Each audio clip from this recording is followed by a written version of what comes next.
What's up, SnEaKyNation? SnEaKy here, back with all the news after Week 17 of our San Francisco 49ers franchise. Year number 1 has come to an end. Let's go ahead and check out some highlights from Week 17. Thomas Rawls, who had a monster game against the 49ers that would set up this 3rd and goal touchdown run. That would be his first of many on the day as the Seahawks take a 7-0 lead. However, on 4th down and 3, the 49ers trying to get into the game. Colin Kaepernick, who got the start on the day, would find Quentin Patton for a first down there. Then on 2nd down and 8, Jeremy Curley on the screenplay gets a block by Torrey Smith there, and down the left side, pushed out of bounds at the 1-yard line. That would set up this 2nd and goal touchdown run by Carlos Hyde. We have a tied ball game, 7-7. However, the Seahawks offense on the very first play of the next drive, play action down the right side of the field, and Curse is gone. 72 yards, beating Tremaine Brock on the play. That would put the Seahawks up 14-7. Then Colin Kaepernick trying to get the Niners back into the game,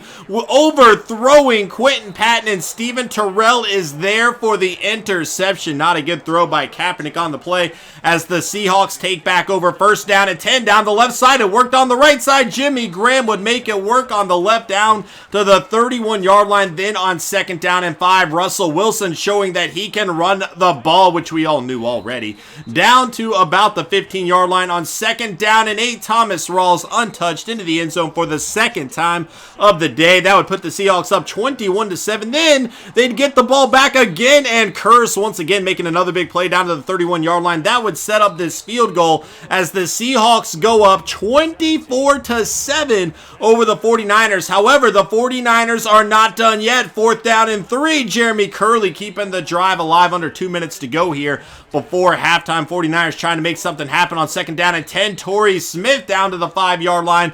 Then on 2nd down and goal, under 30 seconds, Colin Kaepernick saying, "I can run the ball too," into the end zone, touchdown for the 49ers. That would make it a 10-point ball game, and the 49ers would get the ball first in the second half. On 3rd and 19 down the left side, Torrey Smith with a huge catch that would lead to this Carlos Hyde touchdown run, and we have a 3-point ball game. No, I take it back, a 4-point ball game, because we are going to see Phil Dawson shank the field goal here. So 24-20, Rawls is going to fumble the ball on the Antoine Bethea hit. Eric Reed would recover, and that would set up the 49ers with good field position once again. However, Phil Dawson's confidence is shaken, and he will miss the field goal too. So 4 points off the board could have tied the ball game up. Instead, the Seahawks have the lead. However, the 49ers would get the ball back anyway. A nice run on 3rd and 1 there. It would set up this 1st and goal touchdown for the 49ers, and they take the lead early on in the 4th quarter. However, that is about the last bit of celebrating the 49ers will do all season long, as Jimmy Graham with the big catch there. Then on 2nd down and 5, Russell Wilson on the left side finding Graham again down the left side of the field to about the 28-yard line. On 2nd down and goal, Thomas Rawls for the 3rd time of the game into the end zone, touchdown for the Seahawks. They will take the lead and never give it back. On 2nd down and 9, Humphries down the right side of the field this time,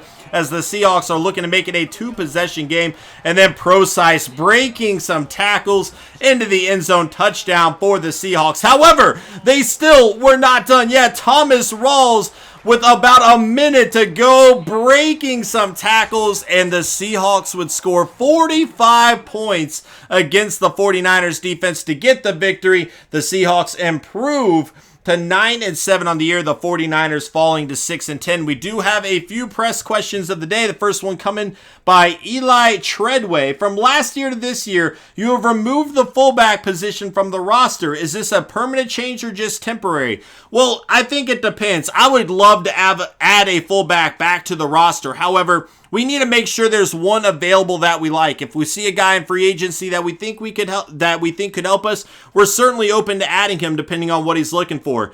If we see one in the draft, he'd have to stand out a little bit more than other positions for us to pull the trigger on that. The other question comes by Mitchell Skeen asking, do you plan on keeping Chip Kelly? And as you can see right there, we do have the re-signed staff option. So we are going to be looking at this. I will say the 49ers did a lot better than anticipated coming into this season. And I do think some of that credit should go to Chip Kelly, but it is something we are going to have to evaluate a little bit further. We'll go more into this later on in this video, but for now, let's go ahead and check out the scores from around the NFL. And as you can see, 33-28, the Saints would get the victory over the Falcons. The Saints improved to 8-8 on the year. The Falcons falling to 10-6, and they are missing not only their starting quarterback, Matt Ryan, who went down with an injury to us, but now it looks like they're missing Matt Schaub too.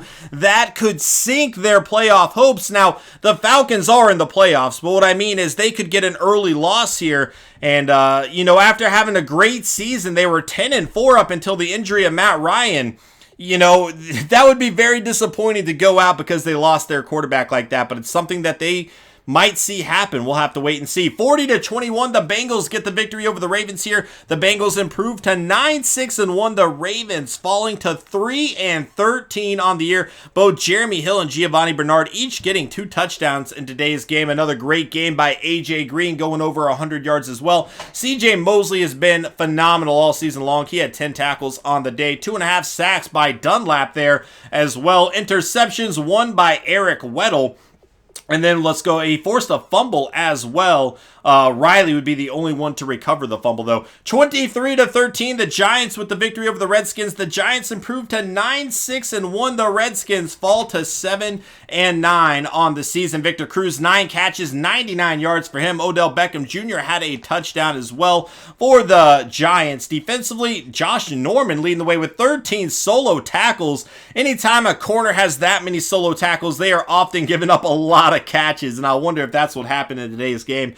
Oliver Vernon did have a forced fumble. It would not be recovered. 43-14, the Texans get the victory over the Titans. The Texans improving to 5-11 on the year. The Titans falling to 7-9. Not a great game by Marcus Mariota in this one. Matthews, 7 catches, 92 yards for him. Will Fuller is going to have a touchdown there for the Texans. Defensively, Woodyard leading the way with 11 tackles. Sacks, 3.5 by J.J. Watt. However, you're going to see 5 sacks between 3 Titans players there. Interceptions, Hal with 2 on the day. The Texans overall would get 4 though.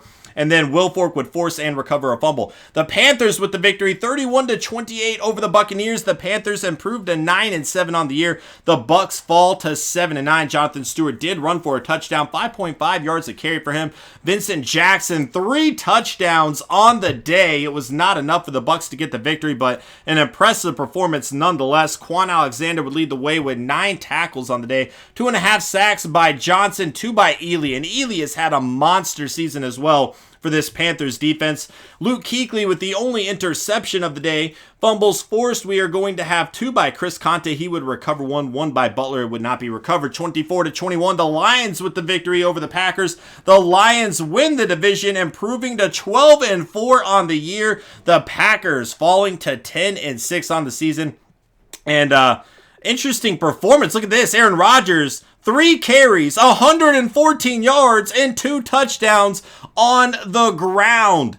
That is an unbelievable effort by Aaron Rodgers on the day. Bradford would lead the way with 12 tackles defensively. Mike Daniels would have 2 sacks. A bunch of other players going to add a sack as well. No interceptions in this one. Fumbles forced, we are going to have 1 by Gilberry. He would recover it as well. 24-17, the Jags get the victory over the Colts. The Jags improve to 9-7 on the year, and they will win the division, and that game was for the division. Whoever won that would have won with the Titans loss. The Colts fall to 8-8, so the Jags will be in the playoffs there. Amukamara leading the way with 12 tackles on the day. Going to have 3 sacks throughout the teams. Actually 4. 2 players would split one there. No interceptions happening in this one.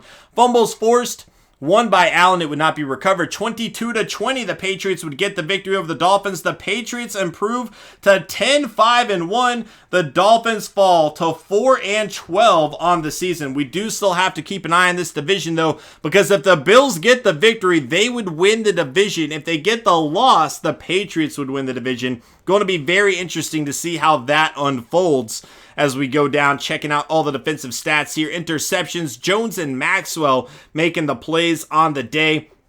Fumbles forced, we are going to have one by Rowe and one by Howard in this game. Only Howard would recover. 35-7, the Vikings get the victory over the Bears. The Vikings improve to 11-5 on the year. The Bears falling to 3-13. Adrian Peterson, once again, another monster game from him. Jarius Wright with a great game as well for the Vikings there. Defensively, Willie Young leading the way with 10 tackles on the day. Sacks, 3 by Everson Griffin, 1 by Floyd. Few players going to split a sack there. Interceptions, 1 by Terrence Newman, the veteran corner, still making some plays there. Then 3 fumbles forced, only 1 would be recovered. 28-7, the Jets get the victory over the Bills here. So the Bills are not going to beat the Patriots in the division. The Patriots at 10-5-1. The Bills fall to 10-6 with the loss. The Jets end up 8-8 on the year. Unbelievable that the Bills choked this one away by losing their last 2 games. They should have had it, and they just were unable to make it happen as the Patriots once again claimed the division as expected early on in this season. But when the Bills got off to a good start and the Patriots started off struggling, you just weren't sure. 27-24, the Cowboys with the victory over the Eagles. The Cowboys improved to 10-6 on the year. The Eagles falling to 4-12. Ezekiel Elliott running for 2 touchdowns on the day. Receiving, Aguilar 152 yards on 8 catches and a touchdown for him. Great effort. Defensively, Tulloch going to lead the way with 12 tackles on the day. 2.5 sacks by Logan and Graham for the Eagles defense there. Interceptions, 1 by Keenan Lewis. And then fumbles forced, we have 1 by McLean. He would recover it as well. 31-14, the Browns will get the victory over the Steelers to win the division. The Browns end up 9-6-1. The Steelers end up 9-7. Unbelievable, but that the Browns somehow managed to steal this one away. Actually, I don't know. I take this back because the Bengals are 9-6-1 too. So we'll have to find out who has the tiebreaker there. I am not too sure yet, actually. I take that back, but interesting nonetheless that the Steelers placed in third with a 9-7 record. 49-14, the Cardinals ending the season right with a victory over the Seahawks and a victory over the Rams. And boy, that is interesting, man. That is very, very interesting. It would have been interesting to see what would have happened if we beat the Rams and somehow beat the Seahawks. But obviously we lost both of those games. The Cardinals end up 5-11. Definitely got things going in the second half of the season. They started off horrible. The Rams end up 8-8. So the Seahawks are definitely going to win the division in the NFC West. And again, we're going to remember them running up the score on us there. We were not too happy with that happening. Fumbles forced. Going to have 3 on the day. Only Massaquoi would recover. 27-24, the Raiders with the victory over the Broncos. The Raiders improved to 7-9. The Broncos falling to 5-11 on the year. Derek Carr, 3 touchdowns, no interceptions. Paxton Lynch, not a bad game either, throwing for 2 interceptions there. Latavius Murray would have 6 catches on the day, over 70 yards for him. Definitely pretty solid game for him. Connor would lead the way with 11 tackles on the day. Sacks. Well, I just go back to receiving for some reason because I don't know what I'm doing with my life anymore, guys. 2 sacks by Jordan Hill on the day. A few other players would add 1 as well. No interceptions happening in this one. Fumbles forced. Let's see what we got here. And we're going to have 3 fumbles forced. All 3 would be recovered. 34-14, the Chargers with the victory over the Chiefs. So the Chargers in the season with the best record in the NFL at 14-2. The Chiefs end up 9-7 on the season, and none of the receivers really having an outstanding game. The most receptions was 3. Defensively, Barrington leading the way with 12 tackles. Sacks, 1.5 by Houston. For the Chiefs. Chargers going to have a few as well. Then Flowers with the interception for the Chargers defense. And you got to wonder, are they the Super Bowl favorites right now? Joey Bosa continues to have a great season there. Players of the week, Aaron Rodgers, 19-34, only 1 passing touchdown, but 3 carries for 114 yards and 2 rushing touchdowns. Griffin with 3 sacks and 6 tackles. Joe Hayden, 5 tackles, an interception, a fumble forced, and a fumble recovered. And then Brock Osweiler for the Texans would win as well. And we have some decisions to make, I promised earlier in the video, and here we are. Do we bring back Chip Kelly? And you know, my thinking right now is he played better than expectations. He really did. Our team was not anticipating being 6-10. That said, He was hired in previous management. This is our team now. We want to make our own decisions with this team. We want to bring in our own coach. And even though we don't have anything against Chip Kelly right now, even though we don't feel like he did anything this season to deserve to get fired, he's not our guy. And that's why we are making that decision. We would also move on from our trainer. We are, in fact, going to keep Doug Shear as our scout, though. He's level 29. I don't think that matters a whole lot with scouts, though.